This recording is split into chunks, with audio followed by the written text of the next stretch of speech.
Bonjour à tous, dans cette vidéo, on va considérer une fonction continue sur un intervalle AB et on va comparer son intégrale avec la limite d'une certaine somme qui est écrite en dessous, qui s'appelle Rn. Voilà, cette somme-là. Et on va voir que quand n tend vers l'infini, tout ce bazar-là tend vers l'intégrale de f.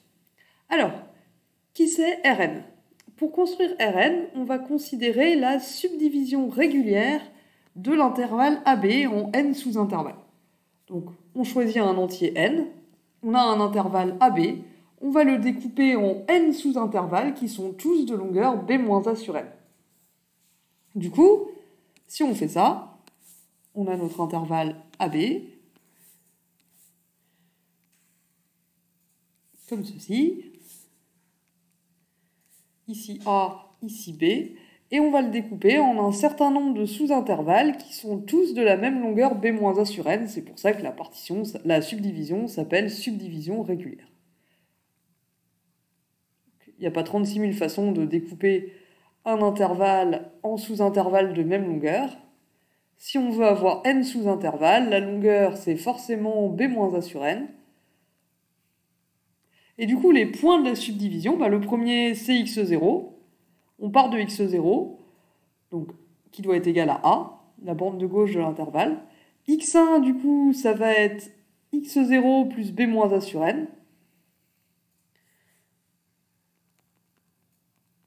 Je vais l'écrire en noir, on verra mieux. Donc, le premier point, c'est x0.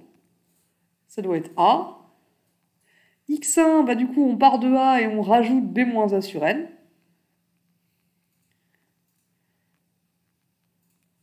x2, on part de x1 et on rajoute encore b-a sur n. Donc ça fait a plus b-a sur n plus b-a sur n. Ça fait a plus 2 fois b-a sur n. x3, on rajoute encore un b-a sur n. Donc on va avoir a plus 3 fois b-a sur n. Et de manière générale, les points de la subdivision régulière, ça va être les points AK, donnés par a plus k fois b-a sur n, pour k allant de 0 à n. Quand k égale 0, du coup, on a a, et quand k égale n, on a a plus b-a, on est arrivé en b. On va calculer la fonction f à chacun de ces points. Donc on va faire f de x0, f de x1, f de x2, f de x3. Autrement dit, f de a plus k fois b-a sur n pour tous les cas, entre 0 et n-1, pas le dernier. Et on va sommer tout ça, et le diviser par la longueur b-a sur n. Et ça, c'est ce qu'on appelle Rn. R comme Riemann, parce que ces sommes, c'est, devinez quoi, des sommes de Riemann. Riemann a fait beaucoup de choses dans sa vie, donc il y a beaucoup de trucs qui s'appellent comme lui, et ça, c'est ce qu'on appelle les sommes de Riemann. Et la première chose qu'on va vouloir montrer, c'est que si on calcule I- de f sigma n et I plus de f sigma n, alors I- de f sigma n est plus petit que Rn, qui est plus petit que I plus de f sigma n. Donc, on va montrer ça.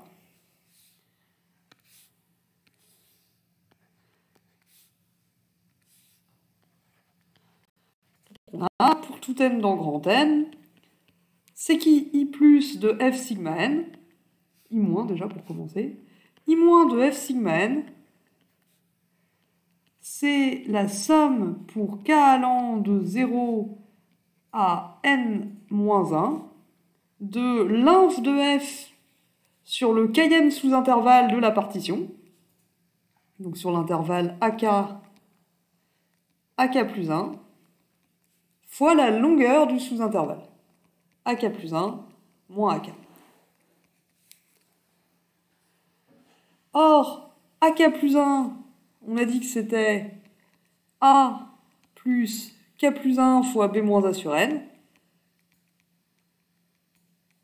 ak, c'est a plus k fois b-a sur n. Donc si je soustrais les deux, les a se simplifient, j'ai k plus 1 fois b-a sur n moins k fois b-a sur n, il reste b-a sur n.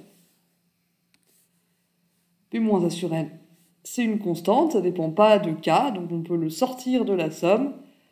I moins de f sigma n, c'est égal à b moins a sur n, fois la somme pour k allant de 0 à n-1 des inf de f sur chacun des sous-intervalles ak, ak plus 1. Et I plus de f sigma n, c'est la somme pour k allant de 0 à n-1 des sub de f sur ak, ak plus 1 fois ak plus 1 moins ak. Et on a déjà calculé que ak plus 1 moins ak, ça fait b moins a sur n, qu'on peut sortir de la somme puisqu'il ne dépend pas de k.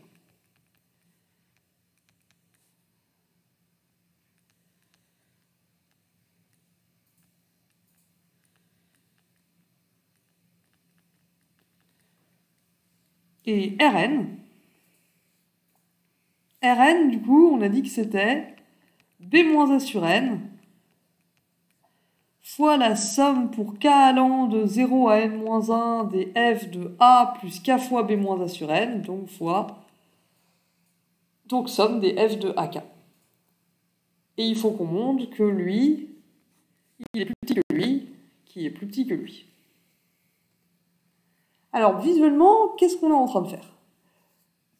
Quand on a la subdivision régulière, donc en fait, on a notre sous-intervalle. Là, pour la subdivision, on regarde juste l'axe des x. On a notre intervalle A, B, et on subdivise cet intervalle en n sous-intervalles de même longueur.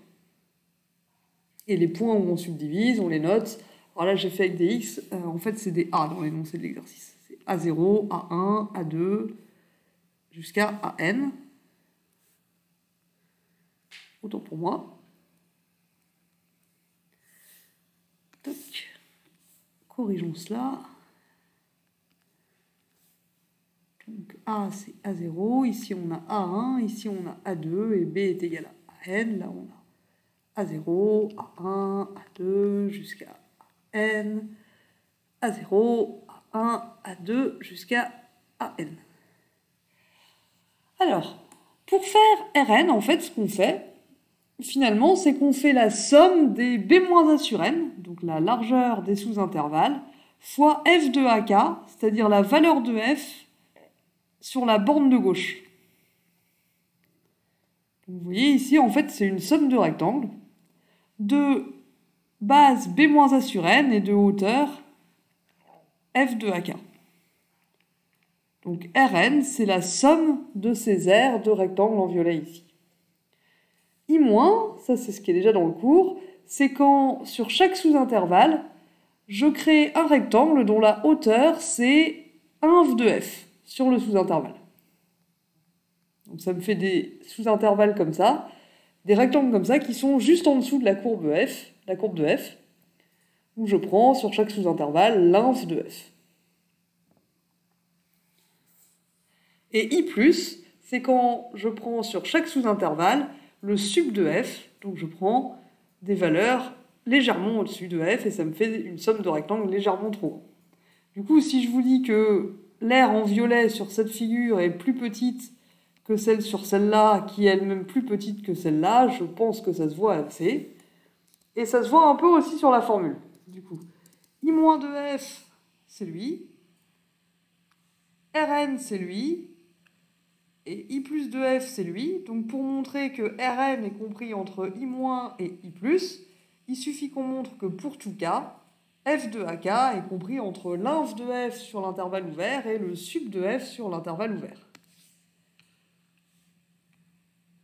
Donc pour montrer l'inégalité qu'on veut, il suffit de montrer que, pour tout cas, entre 0 et n-1,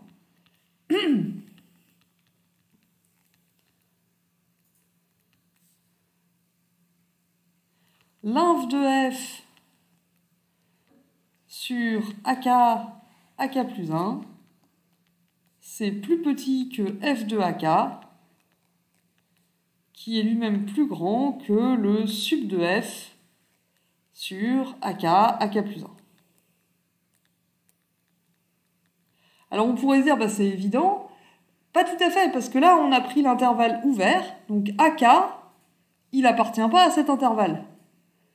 Donc c'est pas si clair que ça que f de AK, il soit compris entre l'inf et le sub de f sur l'intervalle ouvert qui n'inclut pas AK. Et d'ailleurs, il y a des fonctions où ce ne serait pas le cas. Par exemple, si la fonction f sur AK plus 1, elle ressemblait à ça. Donc si, mettons, on avait là AK, ici AK plus 1. Sur l'intervalle ouvert, la fonction f, elle vit sa vie, comme ça. Et par exemple, en AK, elle vaudrait ça. La fonction f, si elle avait un saut en AK ici, on voit que là, on aurait l'inf de f sur AK plus 1. Ici, on aurait le sub de f. Et la valeur f de AK, elle serait encore en dessous de l'inf. Donc on n'aurait pas cette inégalité-là. Et d'un autre côté, si f de AK était quelque part par là, elle serait au-dessus du sub. Pourquoi ça ne se produit pas? Parce qu'on a supposé ici que f était continu, et c'est ça qui va faire marcher cette double inégalité.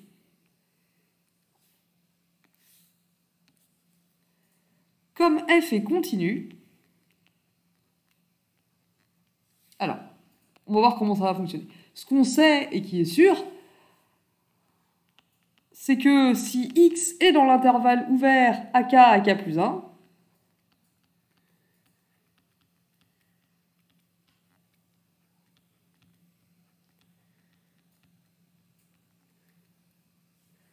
l'inf de f sur AK plus 1 est plus petit que f de x, qui est plus petit que le sub de f sur AK plus 1. Ça, forcément, par définition du sup et de l'inf. Tant qu'on est dans l'intervalle, tant qu'on prend x dans l'intervalle, cette double inégalité, elle fonctionne. Mais maintenant, ce que je vais faire, c'est que je vais faire tendre x vers AK par valeur supérieure. Et si je fais ça, du coup, f de x va tendre vers la limite à gauche, la limite à droite, pardon, de f de x.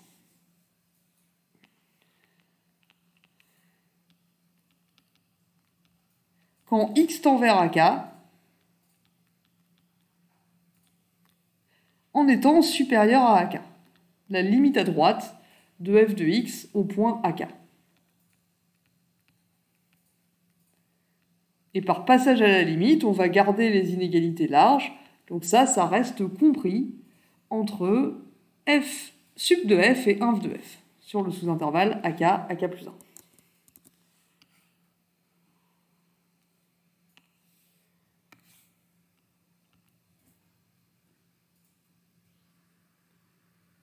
Mais f, elle est continue au point AK, donc la limite à droite de f en AK est égale à f de AK.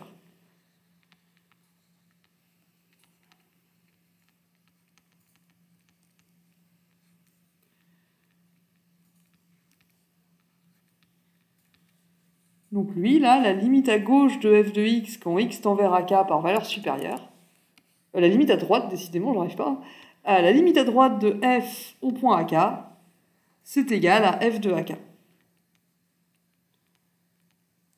C'est ça l'idée de la continuité, quand x se rapproche de AK, f de x se rapproche de f de AK.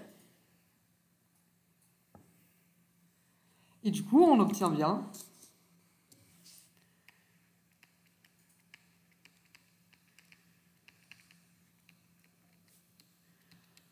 pour tout cas dans 0 jusqu'à n-1, inf de f sur AK plus 1, plus petit que f de AK, plus petit que le sub de f. À nouveau, là, pour que ce soit vrai, pour qu'on soit sûr de ça, il faut absolument que la fonction f soit continue. Mais comme c'est le cas, on a cette double inégalité, et du coup, si on les somme toutes, la somme pour k allant de 0 à n-1 des inf de f sur AK plus 1 elle est plus petite que la somme des f de AK,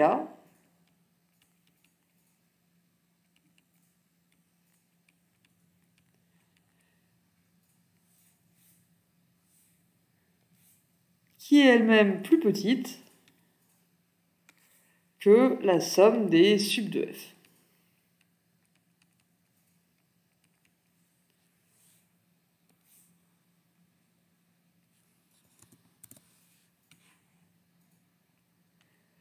Et maintenant, cette double inégalité, je peux la multiplier par b-a sur n, qui est un nombre positif, puisque b est plus grand que a. b-a sur n fois la somme des infs, c'est plus petit que b-a sur n fois la somme des AK, qui est plus petit que b-a sur n fois la somme des sup. Or, ça, on a dit que c'était i- de f sigma n. Lui, c'est Rn. Et lui, c'est I plus de f sigma n.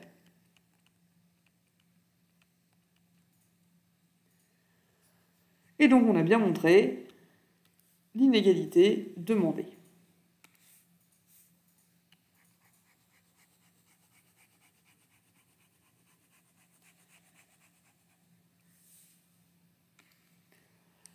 Alors, ensuite,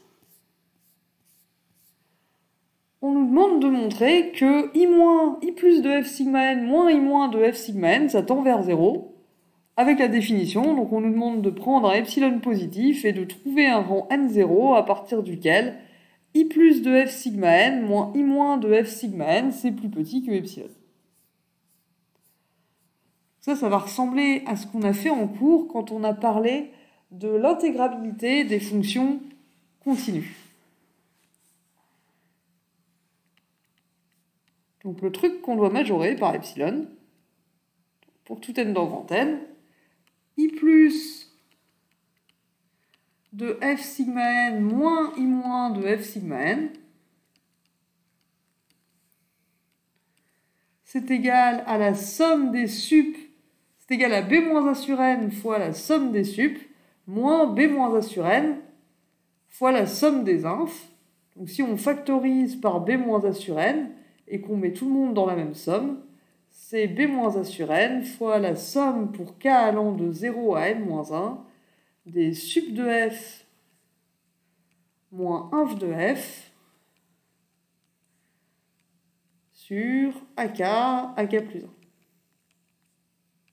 Alors, il se passe quoi quand n devient grand ? Quand n devient grand, b-a sur n, ça va tendre vers 0. b-a sur n, c'est aussi la longueur du sous-intervalle ak plus 1. Donc en fait, on va regarder la fonction f, ici, sur des intervalles ak plus 1, de plus en plus étroits. Et comme la fonction f est continue, plus des points sont proches, plus leurs images par f sont proches. Donc l'idée ici, c'est que c'est encore la continuité de f qui va tout faire marcher.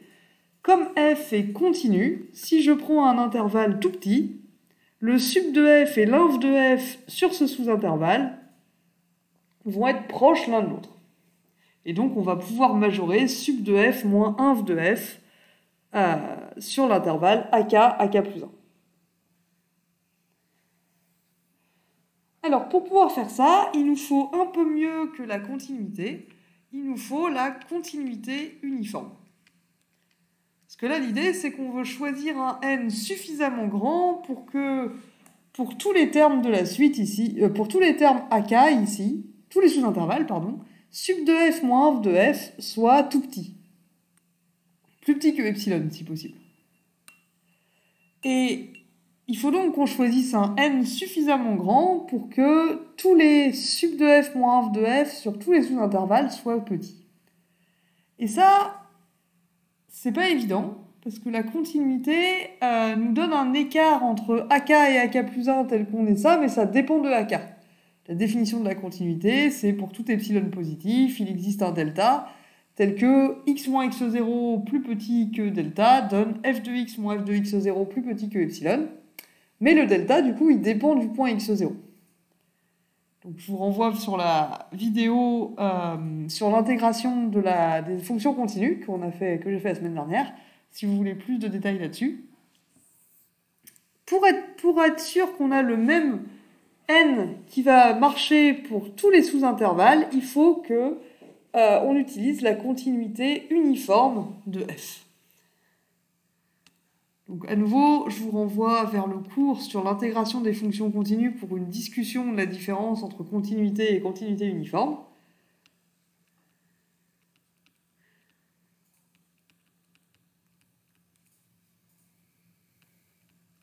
Mais ce qu'on a vu aussi dans cette vidéo, c'est que quand on a une fonction continue sur un intervalle fermé et borné,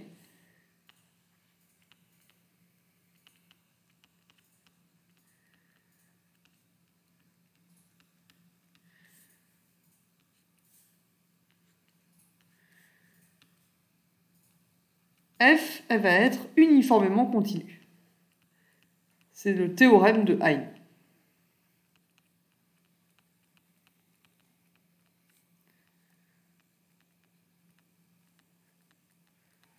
Dont on a discuté dans le cours sur l'intégrabilité des fonctions continues.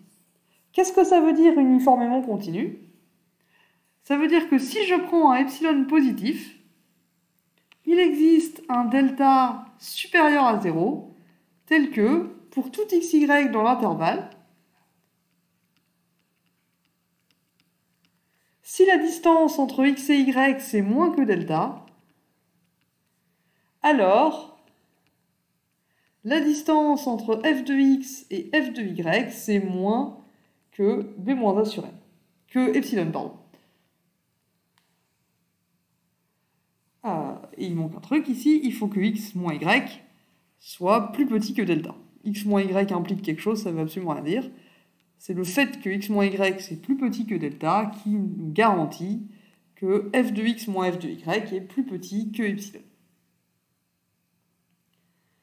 Donc le théorème de Hein dit, si j'ai une fonction continue sur un intervalle fermé borné, comme c'est le cas ici, si je choisis un écart epsilon positif, celui que je veux, le théorème de Hein me donne un delta tel que si la distance entre x et y est plus petite que delta, alors les points f de x et f de y sont à une distance sur l'axe des ordonnées qui est inférieure à epsilon.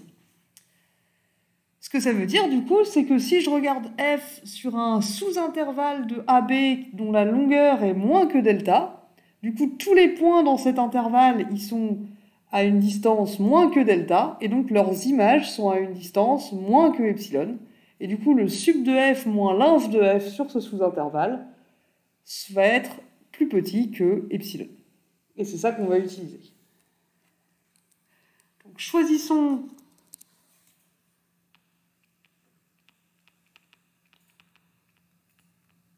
un n0 dans grand N, tel que la longueur des sous-intervalles b-a sur n, à partir de n0, ça soit moins que delta.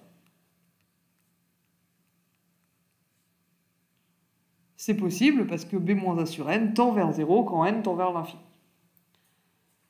Alors, pour tout n supérieur à n0,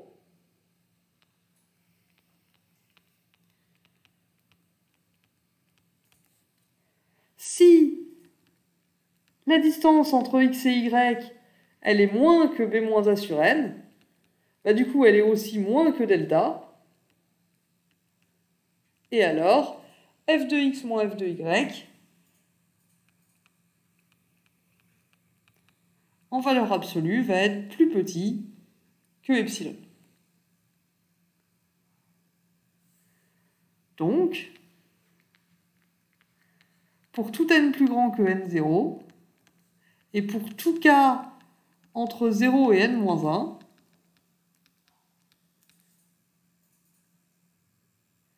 si x et y appartiennent à l'intervalle ouvert ak plus 1,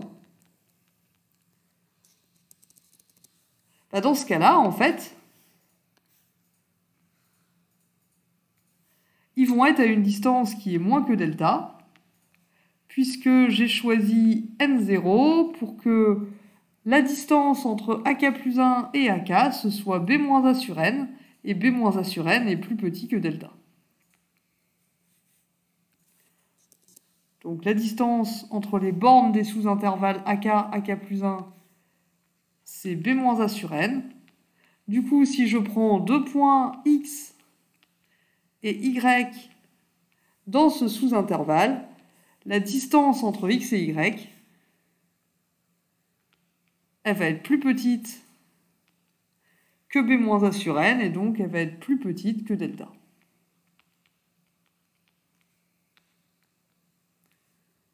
Et donc, si x et y sont dans le sous-intervalle ak plus 1, on a ça, donc on a ça.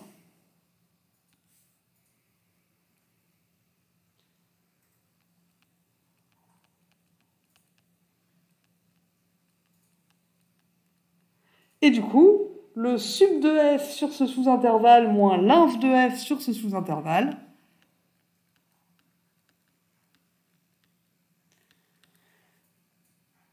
sur ak plus 1, puisque tous les points x et y vérifient f de x moins f de y inférieur à epsilon, si je passe au sup et à l'inf, ça va rester vrai. Le sup de f sur ak plus 1, moins l'inf de f sur ak plus 1,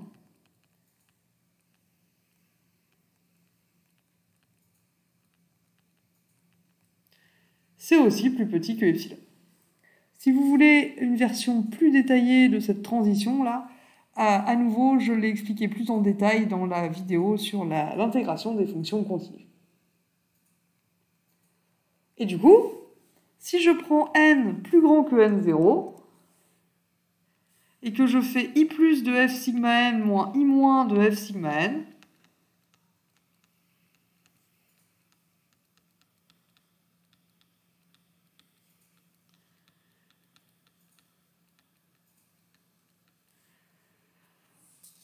du coup, c'est la somme, on a dit, des sup de f moins l'inf de f sur chacun des intervalles ak plus 1, fois b moins a sur n.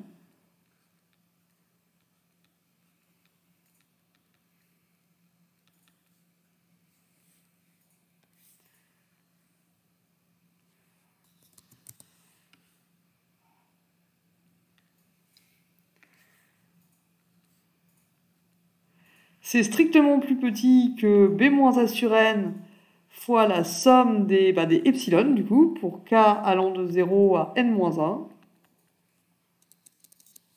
Donc c'est strictement plus petit que, alors, b moins a sur n fois la somme des epsilon. Ici, du coup, je vais avoir epsilon plus epsilon plus epsilon n fois. Donc ça va me faire n epsilon. Et du coup, ici, j'obtiens b moins a epsilon. C'est presque ce que je voulais, mais pas tout à fait. Moi, je voulais epsilon tout court. Alors, comment je fais ? Je m'aperçois qu'au début, quand j'ai utilisé la continuité uniforme, j'ai choisi le delta pour que f de x moins f de y soit plus petit que epsilon. Mais en fait, j'étais pas obligé de choisir ça. Le théorème de Hein, il me dit que si je lui donne n'importe quel epsilon que je veux, n'importe quel écart positif que je veux, c'est moi qui choisis qu'est-ce que je mets à droite là. Si je choisis par exemple 2, il va me trouver un delta pour que f de x moins f de y soit plus petit que 2 si x moins y est plus petit que delta. Si je lui dis j'ai changé d'avis, finalement je prends un demi, il va me trouver un autre delta tel que si x moins y est plus petit que ce nouveau delta, f de x moins f de y est plus petit que 1 demi. C'est comme ça que ça marche ce genre de définition. Mais du coup ici, je suis pas obligé de prendre le même epsilon que là. Je peux prendre epsilon sur b moins a. Parce que si je fais ça, il y aura 1 sur b moins a tout du long.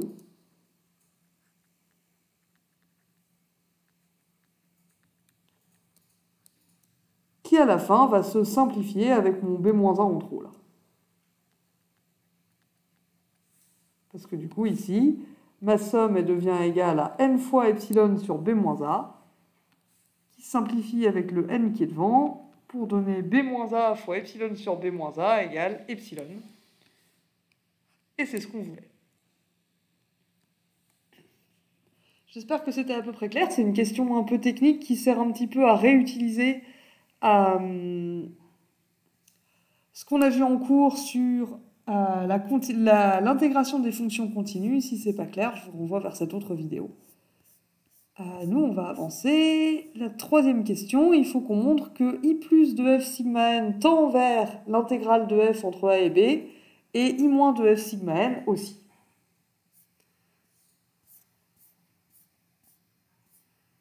Alors, ce qu'on sait, c'est que comme f est continu, l'intégrale, déjà, elle existe. C'est déjà une bonne nouvelle. Une fonction continue est Riemann intégrable.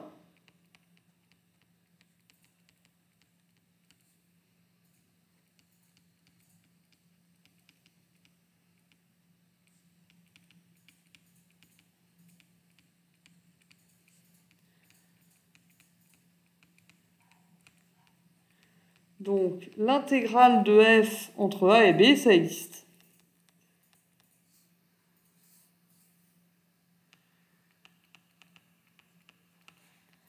Et de plus, pour tout n dans grand N, l'intégrale de f entre a et b, elle va être comprise entre I plus de f sigma n et I moins de f sigma n. Pourquoi ? Si on revient au dessin qu'on faisait en haut, l'intégrale de f entre a et b, c'est l'aire sous la courbe bleue ici. Donc on voit ici, I moins de f sigma n, c'est l'aire de tous les rectangles violets ici. Alors on voit que du coup, la somme totale des aires de tous ces rectangles, c'est légèrement plus petit que l'aire sous la courbe de f. Il manque des bouts là. Donc I moins de f sigma n, ça va être plus petit que l'intégrale de f. Et I plus de f sigma n, par contre, ça va être plus grand. Légèrement trop grand. Donc I plus de f sigma n, c'est plus grand que l'intégrale, qui est elle-même plus grande que I moins de f sigma n pour tout n.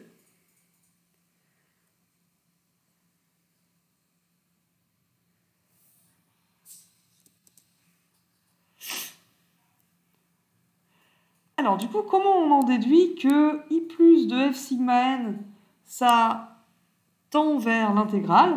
Ce qu'on peut remarquer, du coup, c'est que si je fais I plus de f sigma n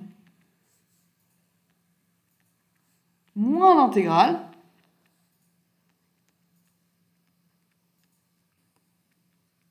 déjà c'est positif parce que I plus, il est plus grand que l'intégrale. Et bon, moi j'aimerais bien que ça tende vers 0.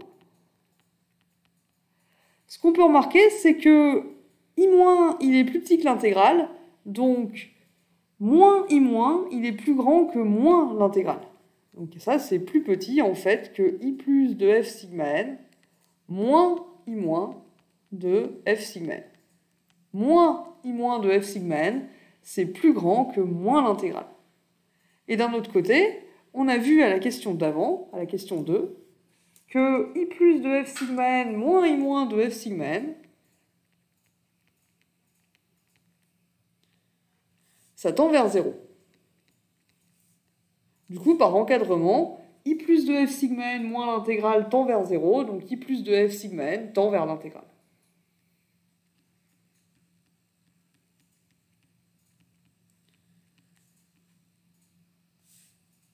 Un peu long ce moins. I plus de f sigma n moins I moins de f sigma n tend vers 0. C'est ce qu'on a montré, hein. On a montré pour tout epsilon positif, il existe un rang à partir duquel cette différence est plus petite que epsilon. Et elle est positive, donc il n'y a pas besoin de valeur absolue. Donc ça, c'est la définition de la convergence vers 0. Donc, par encadrement,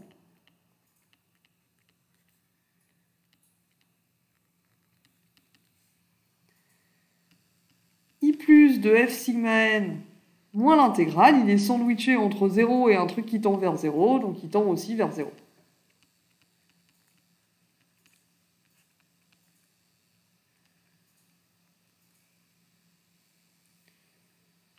Et ça, c'est pareil que de dire que I plus de f sigma n tend vers l'intégrale de f entre a et b.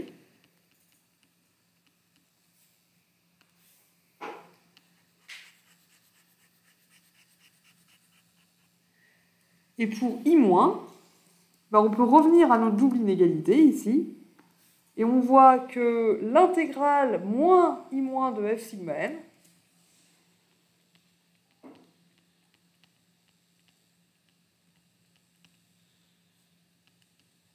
c'est positif, déjà, puisque l'intégrale, elle est plus grande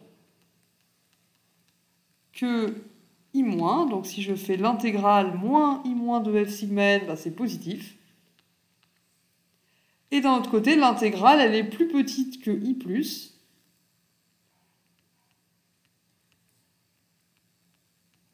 Donc la différence entre l'intégrale et I-, elle est plus petite que la différence entre I+ et I-. Et lui, il n'a pas changé d'avis depuis tout à l'heure, il tend toujours vers 0 quand n tend vers l'infini. Donc par encadrement, quand je passe à la limite,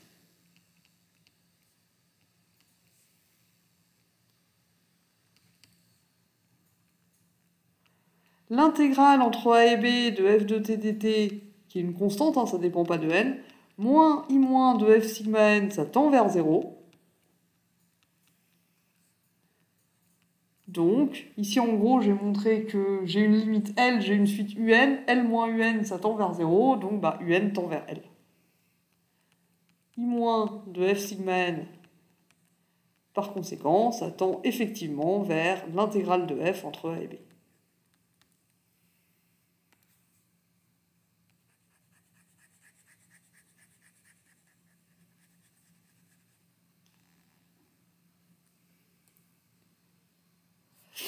Et c'est tout ce qu'il nous fallait pour cette question. Ensuite, il fallait qu'on montre que, du coup, Rn aussi, vous vous rappelez, ça fait un moment qu'on n'a pas parlé, mais au départ, on parlait des sommes de Riemann, là. Il faut qu'on en déduise que Rn aussi tend vers l'intégrale. Bah là, on va utiliser la question 1. À la question 1, on a montré que Rn il était sandwiché entre I- de f sigma n et I+ de f sigma n. I- de f sigma n, ça tend vers l'intégrale, et I+ de f sigma n aussi. Bah du coup, par ce théorème des gendarmes, Rn va tendre vers l'intégrale de f entre a et b. On a obtenu à la question 1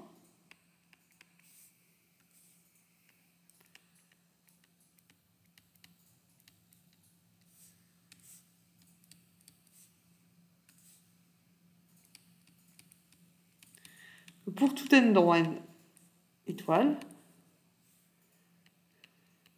I- de f sigma n est plus petit que Rn, qui est plus petit que I+ de f sigma n. Or, lui, il tend vers l'intégrale de f quand n tend vers plus l'infini, d'après la question 3.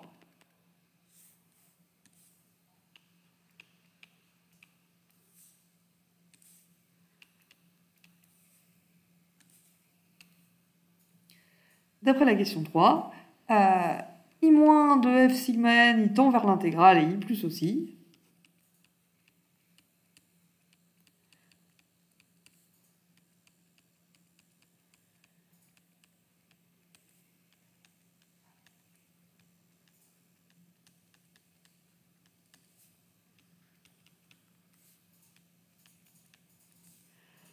Donc par le théorème des gendarmes,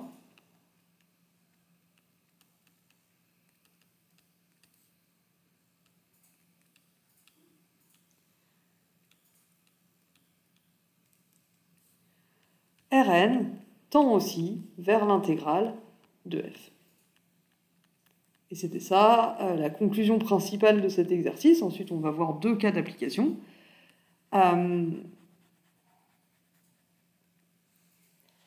Donc ça, en fait, ce que ça nous donne, c'est une façon de trouver, quand on a une fonction continue, on ne sait pas forcément calculer l'intégrale explicitement, parce qu'il y a des fonctions dont on ne connaît pas de primitives. Il peut arriver néanmoins qu'on ait vraiment besoin, pour résoudre un problème pratique de modélisation, de la valeur de l'intégrale, ou au moins d'une valeur approchée. On a besoin de savoir qu'est-ce que ça vaut à peu près l'intégrale. Et du coup, on est intéressé par des façons d'approximer la valeur de l'intégrale. Alors on pourrait se dire, on n'a qu'à utiliser I- de f sigma n et I+ de f sigma n, pourquoi s'enquiquiner avec un nouveau truc qu'on appelle les sommes de Riemann Rn, là. En fait, le problème de I- et de I+, c'est que c'est pas de la tarte à calculer, parce que du coup, sur chaque sous-intervalle, sachant que les sous-intervalles, à chaque fois que vous augmentez n, ils deviennent de plus en plus petits, et du coup, les sous-intervalles, c'est plus les mêmes. Et il faut que vous trouviez le sup et l'inf, ou le max et le min de f sur chaque sous-intervalle. Et calculer un max et un min, c'est pas si évident que ça, et surtout s'il y a une infinité d'intervalles pour lesquels il faut faire ça. Donc c'est pas terrible en fait, i- de f sigma n et i plus de f sigma n. Pour faire des démonstrations de mathématiques, c'est très bien. Quand on a des fonctions monotones, comme on a vu dans les chapitres, dans les exercices 3.2 et 3.3, c'est super. Quand on a des fonctions en escalier, ça va. Par contre, quand on a une fonction continue quelconque qui oscille un peu, tout ça, comme celle que j'ai dessinée à main levée là, ça va bof. Et du coup, c'est beaucoup plus facile de calculer Rn, parce que pour calculer Rn, il suffit que j'ai une formule pour la fonction f et que je puisse calculer f de ak. Donc en fait, cette approximation-là, Rn, elle n'est pas beaucoup moins pire, elle n'est pas beaucoup pire que i- ou i+, comme on a vu, elle est comprise entre les deux. Et elle donne une approximation de l'intégrale beaucoup plus facile à calculer qu'on peut faire à un ordinateur notamment. Donc si au deuxième semestre vous avez une matière qui s'appelle méthode numérique, je pense que vous verrez ça. Et si vous entendez parler de la méthode des rectangles à gauche pour approximer les intervalles, c'est de ça qu'on parle. Devinez quoi, il y a aussi une méthode des rectangles à droite. Je pense que c'est assez clair pourquoi on appelle ça la méthode des rectangles à gauche. Vous voyez, c'est une méthode où on approxime l'intégrale sous la courbe par des rectangles, dont la hauteur, c'est la valeur de f à gauche de l'intervalle. D'où le nom méthode des rectangles à gauche. Mais quand on fait des vraies maths, on ne s'intéresse pas tellement à toutes ces histoires de valeurs approchées. On trouve ça beaucoup plus marrant de calculer des sommes complètement inutiles, comme par exemple les 2 de la question 5. Donc ça, c'est une autre application des sommes de Riemann, c'est que ça nous permet de calculer les limites de sommes comme ceci, donc qui ne sont pas tout à fait des séries, parce que vous voyez que là, non seulement on a un n dans la borne supérieure de la somme, mais il y a aussi des n dans les termes à l'intérieur. Donc c'est pas tout à fait des séries, mais ça ressemble, et ça va nous permettre de calculer des limites de sommes comme ça. Et allez savoir pourquoi, c'est un exercice classique. Donc essayons ça, par exemple, pour calculer la limite quand n tend vers l'infini de 1 sur n fois la somme des sinus de k sur n. Alors évidemment, l'idée, c'est d'écrire ça sous la forme de une somme de Riemann pour une fonction bien choisie sur un intervalle AB bien choisi.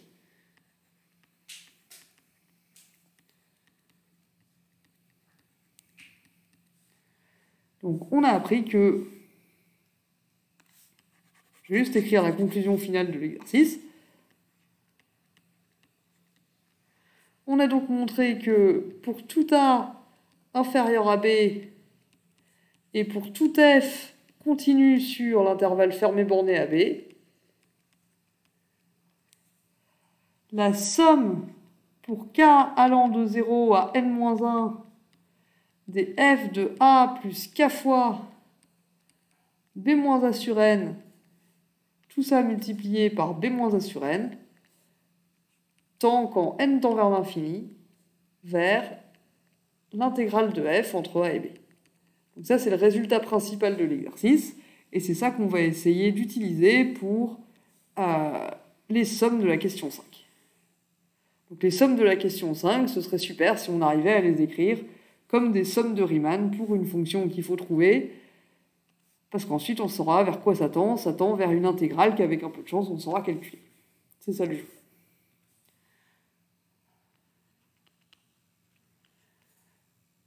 Donc exemple 1, si je prends 1 sur n fois la somme pour k allant de 0 à n-1 des sinus k sur n, alors, est-ce que ça ressemble à une somme de Riemann ? Il faudrait qu'on trouve a et b pour que b-a ça fasse 1, a plus k fois b-a sur n, donc ça fait a plus k sur n, ça fait k sur n, et f, ça m'a tout l'air d'être sinus, donc j'ai bien l'impression que si je prends a égale 0, b égale 1, f de x égale sinus x, ça a une tête de somme de Riemann, et donc d'après ce qu'on a trouvé juste au-dessus, ça tend quand n tend vers l'infini, vers l'intégrale entre 0 et 1 de sinus t dt, Et ça, je peux calculer. Une primitive de sinus, c'est moins cosinus. Donc je vais avoir moins cosinus 1 moins cosinus 0. Cosinus 0, ça fait 1. Donc si je remets dans le bon ordre pour les moins, ça me fait 1 moins cosinus 1.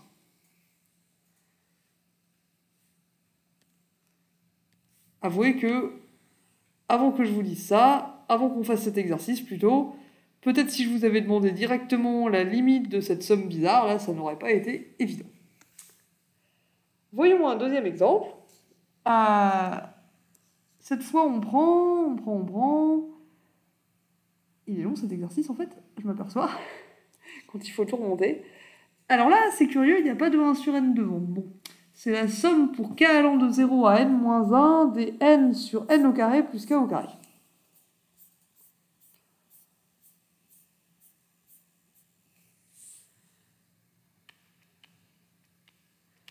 Alors, il faudrait qu'on écrive ça sous forme de somme de Riemann.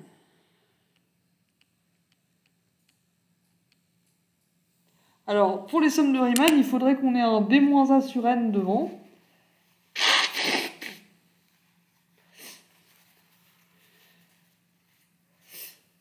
Comment on pourrait faire ça? Celle-là, on peut remarquer que c'est la même chose que 1 sur n, si je force le 1 sur n devant, fois la somme pour k allant de 0 à n-1 des n au carré sur n au carré plus k au carré, qui est égal à... Alors là, je peux mettre en facteur le n au carré dans la fraction à l'intérieur, là, au dénominateur. Ça me fait n au carré, facteur de 1 plus k sur n, le tout au carré. Ensuite, je simplifie les n au carré. Et du coup, la somme qui m'intéresse, on peut la réécrire comme 1 sur n fois la somme pour k allant de 0 à n-1 des 1 sur 1 plus k sur n, le tout au carré. Et moi, j'aimerais bien écrire ça comme b-a sur n fois la somme des f de a plus k fois b-a sur n. Donc j'ai l'impression qu'il faut encore que je prenne a égale 0 et b égale 1, comme ça b-a ça fait 1, a ça fait 0, donc je vais avoir f de k sur n, et f du coup ce serait 1 plus 1 sur x au carré.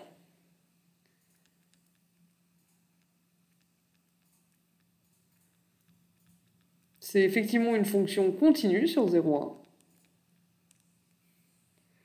Et du coup, d'après la formule sur les sommes de Riemann, quand n tend vers l'infini, ça tend vers l'intégrale entre 0 et 1 de 1 sur 1 plus t carré dt.